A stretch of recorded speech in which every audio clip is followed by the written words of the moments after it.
Hello everyone, SirMonkeySuit here, back again with Hunter x Hunter. We are on episode 27. Of course, we missed out 26 because that is a recap episode of everything that's happened thus far, so there was no point watching it. Now, I've said before, previous episodes, I believe that this is probably the beginning of like a new arc, because I feel like everything leading up to this point was all part of like one sort of contained thing. So obviously we're back together with Killua, though we have split up. As of right now, because Kurapika's gone out to see what he described as a patron, to see like about his hunter license and stuff like that. He's been given some information by Hisoka, and that's the reason why they're all sort of situated in this one area called York New City. As I said before, very inventive name. Yeah, for like a sort of a worldwide sort of auction thing that's going on, and because of that, the Phantom Troop is, supposed to be there. That's the reason why they are there. Leo has gone out to, I believe he was taking some sort of test or something, and in order to, keep going down that route of his sort of, becoming a doctor and things like that. So yeah, we've got the partnership of Gon and Killua right now. They need money, so what they're going to do is they're going to go to a place called Heaven's Arena. And Killua describes it as a place where they can train and get paid for it. So, with it being an arena, again, I think I've said last episode, I'm not sure to what degree of an arena it is. I don't know if it's like a literal fighting arena with combat and shit like that, but we'll have to wait and see. Other than that, I don't think there's anything else to really talk about. So we're going to get into episode 27 and see what we get. So without further ado, let's go.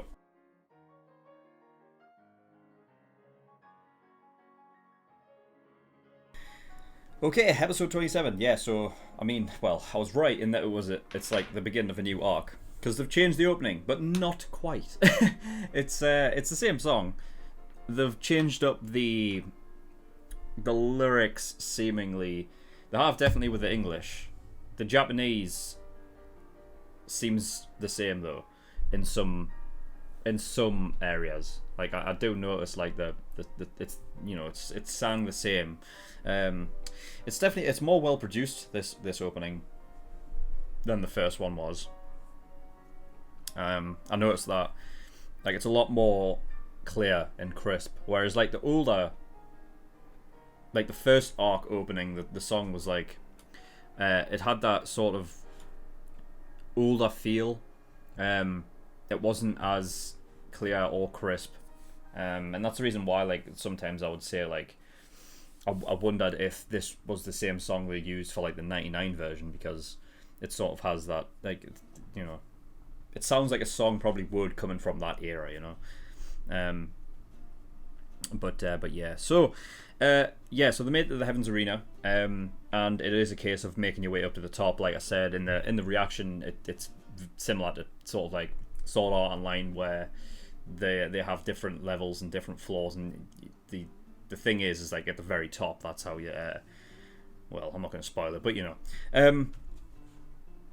So yeah, it seems like they're randomly chosen as well. Like the number you have is just assigned to you, as in, that's your number. If you get called out, you come over and do it.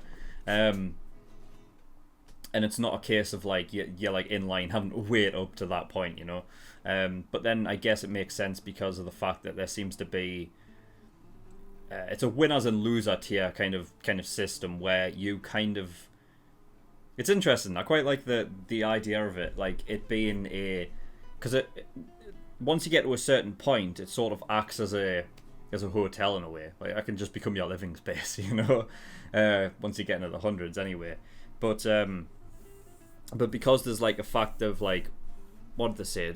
I think one of the staff members, I think the quote was like something along the lines of like, once you get to 50. You go back down, right? I think that's what you said anyway. I'm looking for it now, but I thought that's what you said, so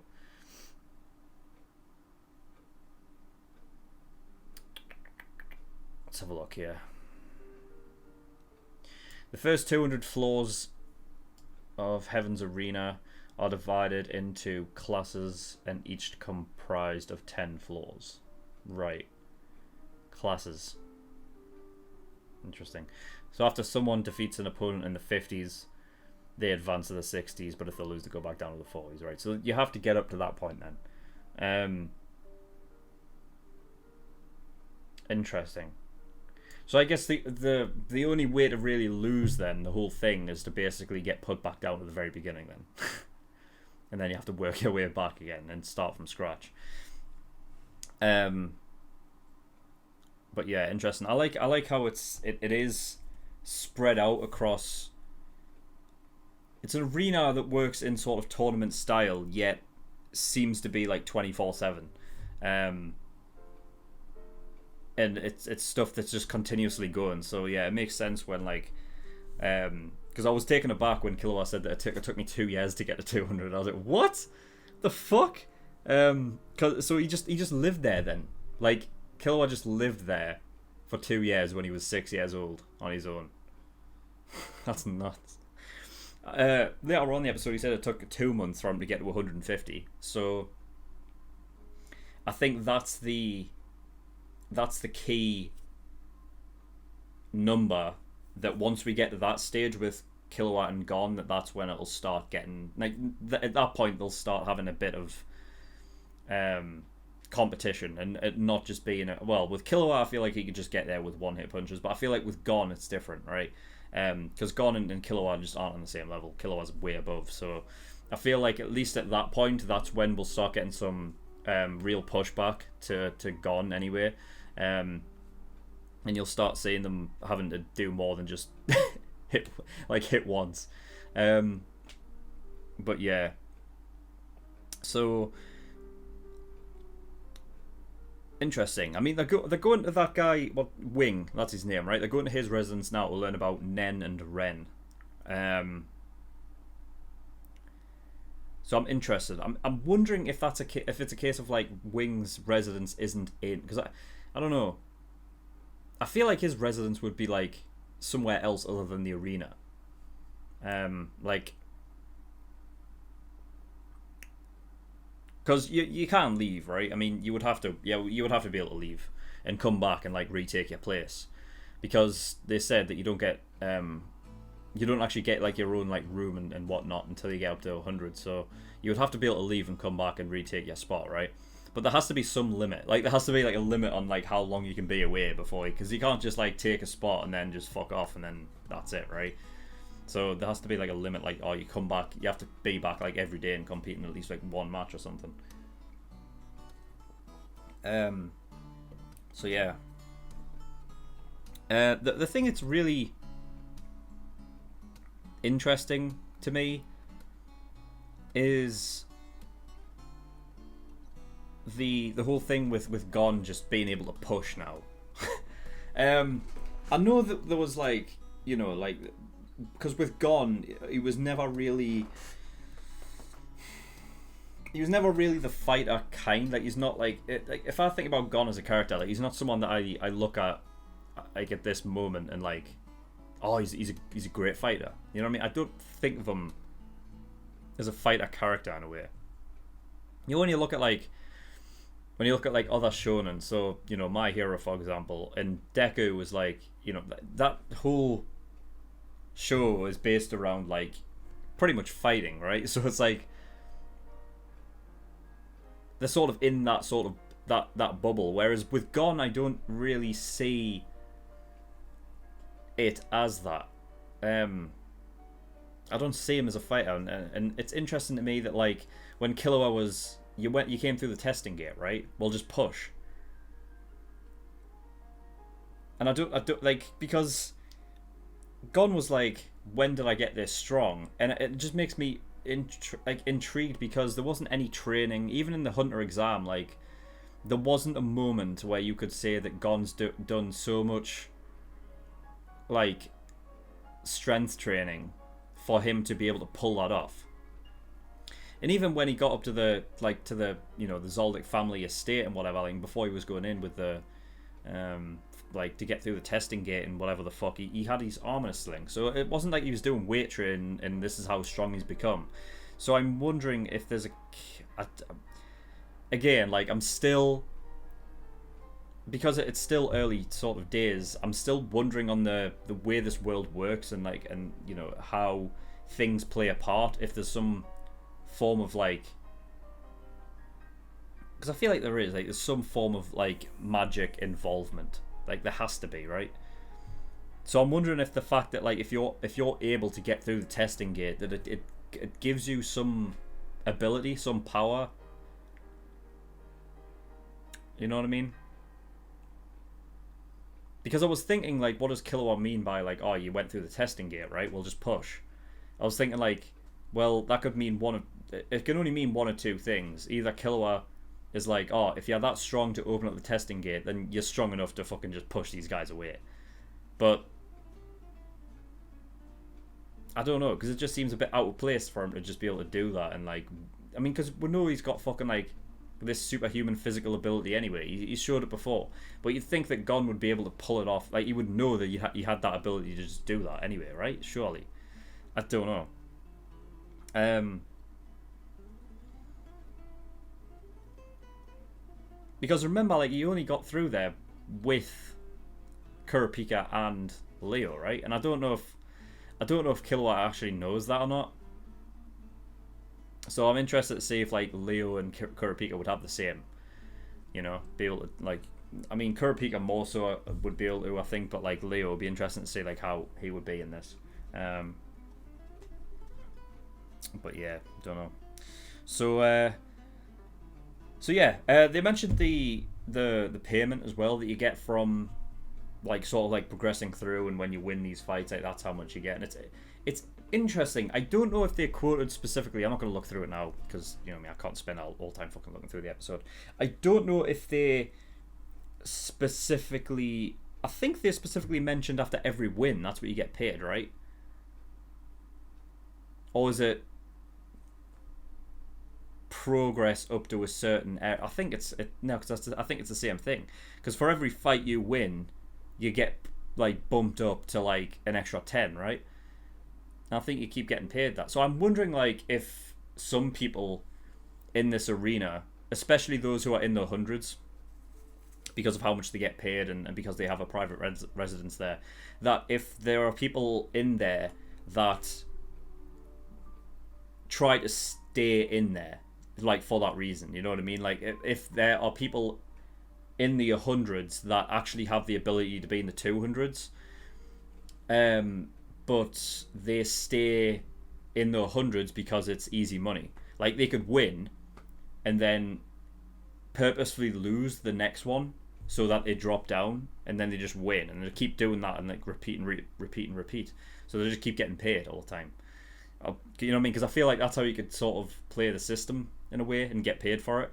I mean, you've got your residence there, so you don't need to pay for that. You're basically just getting paid, you know what I mean, just extra for being, you know, for like winning every other match. But, you know, that could be wrong, depending on how they got paid. I thought that's what they mentioned, like every time you go up and every time you win you get paid. I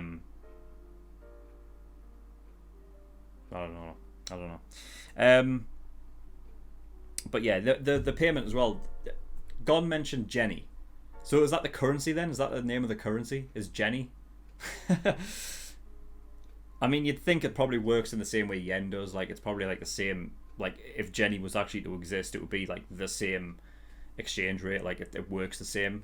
Because it looked the same. The way, like, the actual currency itself on his hand looks like Yen. So, but yeah.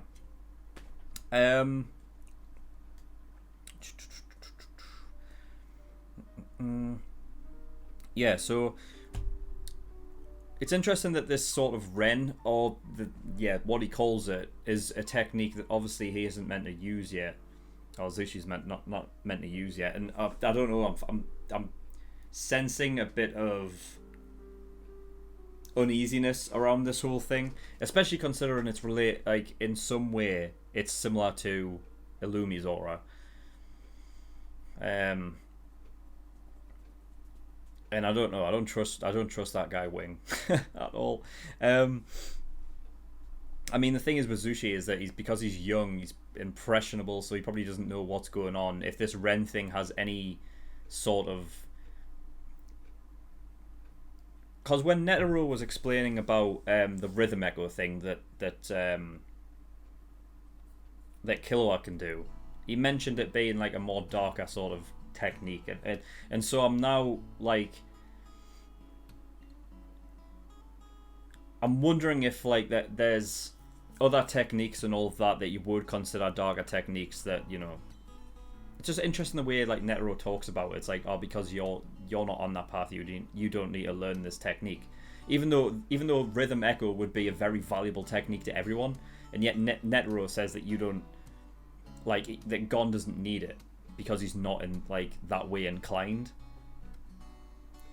So I'm wondering if like all techniques have this, or like these abilities and whatnot, like they're all designated like darker sort of sided techniques and things, and that if Ren is one of them, which I guess it would make sense, because if Illumi does have it and he has learned it, then that's what it is. But I think the reason why Killua is so intrigued by it and wants to learn it is because I think that's the technique that basically puts Illumi above Killua. When it came up to Killua versus Illumi in the Hunter exam, Illumi basically did point out, was like, you know, like, what you're going to do, there's no way you can beat me anyway, and I think that's probably the technique as to why. That's probably the reason why. So yeah. I mean, we had Killua sort of his the whole thing. He wanted to change the whole thing that they were doing, and they wanted to just get to the top straight up. And I wonder why. Like, I wonder if in Killua's head something clicked, because obviously if you know, if Zushi's not supposed to use that until he gets to the very top, then I'm wondering if Killua figured out something, that if the technique's only allowed to be used up top, then I don't know what Killua's like expecting to find up there that would relate to that. And it could just be something simple as like Killua wants to know exactly how effective this Ren thing is, and then therefore if he goes up to fight against the people at the very top, that he can get a gauge as to how strong Ren actually is. Or if he's actually thinking that maybe Illumi might be up there. I don't know. I remember Illumi said that he was doing something, he was getting a hunter's license to do so he could get a job or something, right? And I don't know, I guess it could, but it would be very coincidental if Illumi was up there, so I don't think that's it. But I don't know, maybe there's more to this than meets the eye. I guess we're just gonna have to wait and see. But yeah, that's all I've got on this episode anyway. Very interesting to see where this goes. So I'm guessing next episode will be at Wing's place. So yeah, I think that's all for this episode. So thank you everyone for watching. In the description below, I've linked certain things. One of them is the Discord. If you want any information regarding my content, you can get yourself over there. You can also come talk to me in the community as well. And Patreon as well. So I do have a Patreon. If you do want to support me, that'd be very much appreciated. There's a bunch of different tiers and rewards depending on how much you want to support me with. So there's the early access, $5 a month, gives you access to shows a week early, and you get 4 episodes of Hunter x Hunter every week, 2 on Monday and 2 on Friday. So if you're clamoring for more reactions from me more frequently from Hunter x Hunter, that's what you want to get. $10 a month, that is the full length, gives you access to my full length library. Everything I react to gets a full length. Exclusive tier, $15, that gives you access to a bonus show I'm currently reacting to, which is 7 Deadly Sins. Elite tier, $50, that is the, every time you pay $50, you get a choice of the show that you want me to react to, and I will react to it. It will go at the back of the list by about 7 shows. Might take me a while to get around to it, but I will do eventually. But if you don't want to wait that long and you want your show to be reacted to next, and you want to get God tier, which is $100. But that is all. So thank you for watching. I'll see you all next time. Bye bye.